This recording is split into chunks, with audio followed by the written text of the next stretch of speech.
11节的感动时刻，我们要利用这个时间带您来认识一位非常特别的人物，他是眼球先生。不论是舞台设计表演、文创商品设计等等各种艺术手法，眼球先生通通精通。而为了要让客家更国际化，身为客家人的他参加了客委会的逐梦计划，到了东京来展演。眼球先生就希望能够借由他在各种文创上的经历，能够让客家文化更多元、更亲近大众。Hello， 大家好，我就是睁一只眼闭一只眼就会快乐一点的眼球先生。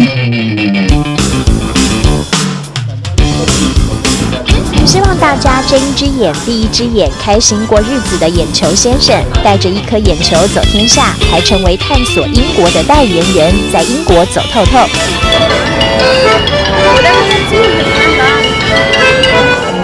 成为英国第一个非英国籍的代言人，眼球先生走到哪儿都是焦点。这么受欢迎，因为眼球先生不只代言，还拥有自己的品牌，作品琳琅满目，这些都是他设计的文创商品。多才多艺的他更活跃于剧场还有设计界。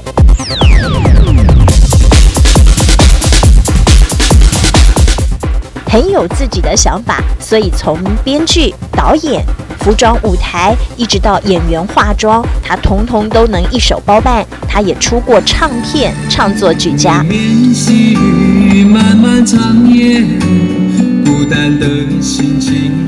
虽然他常说他是外星人，但其实骨子里他也是客家人。参加客委会的逐梦计划，带着眼球到东京进行艺术交流。这些人的背后都会有一个我想要传达的故事，然后另外一个是服装造型，然后另外一个是摄影。那当然服装造型就是化妆发型也都是我自己去执行的。结合各种艺术手法，他不只用一颗眼球看世界，他也用心感受世界。像是素人大婶，经过他的包装可以变名模，休闲小弟也可以很嘻哈。我觉得就是可以让台湾的人因为圆梦计划去做更好的表现，我觉得其实对我来讲会是更广义的，而不一定是单纯的把所谓的客家的元素或客家的某一种形式，然后带去推广。他把时尚潮流、创新的风格带回台湾，让客家也能融合新形态的艺术。他希望带着客家走出国际，让它更多元。参加不同国家的展演，到各地做公益，不断创新求进步。他希望客家不只是一个模样，也能够很前卫、很有趣味。